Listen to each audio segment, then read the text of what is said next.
Alors, je suis Hélène Chapelot. Mes parents, c'est Léo Chapelot, Simone Lemire. Moi, je suis venue au monde ici, c'est à la rue Saint-Pierre, en haut de la brûlerie. Après ça, on s'est en allé sur la rue Saint-André. Mes grands-parents, j'ai connu la grand-mère, Florence Quevillon, mariée avec Raoul. Raoul, je ne l'ai pas connu, il était décédé assez tôt.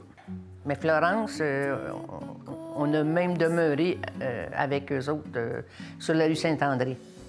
Elle avait un magasin de journaux.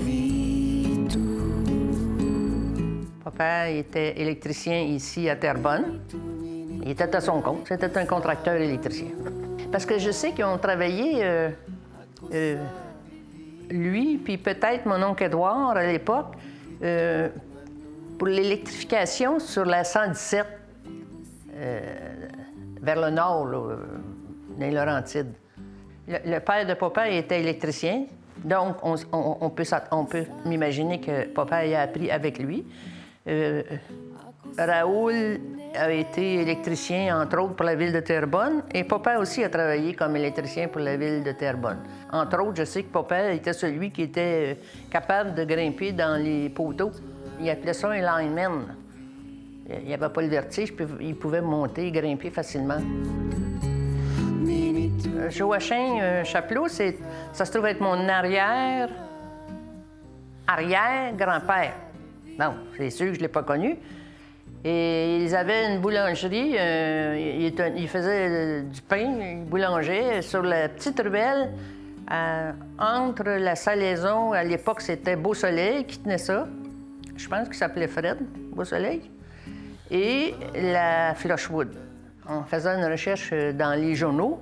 Je suis tombée sur un article dans lequel on disait que Joachim était mort noyé dans la rivière des Mille-Îles.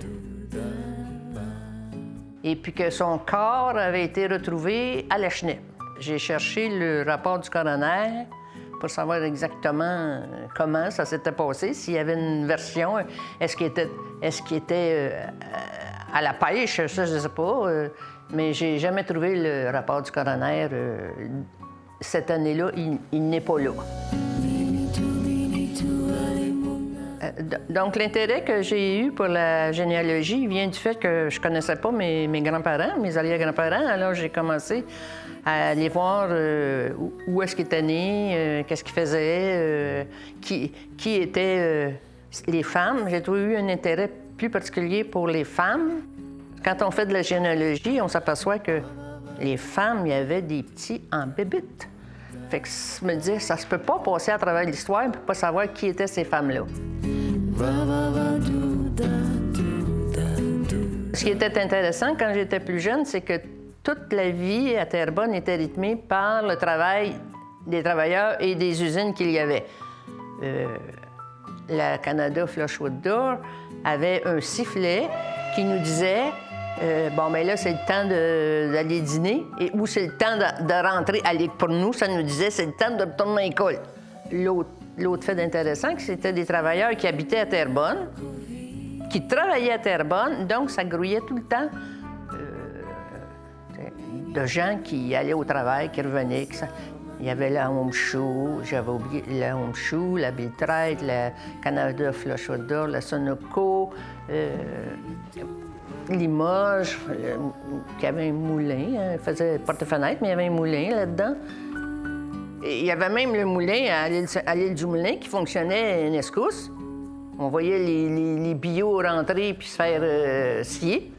Fait que ça animait, ça faisait une ville, pas une ville dortoir, ça faisait une ville intéressante à vivre.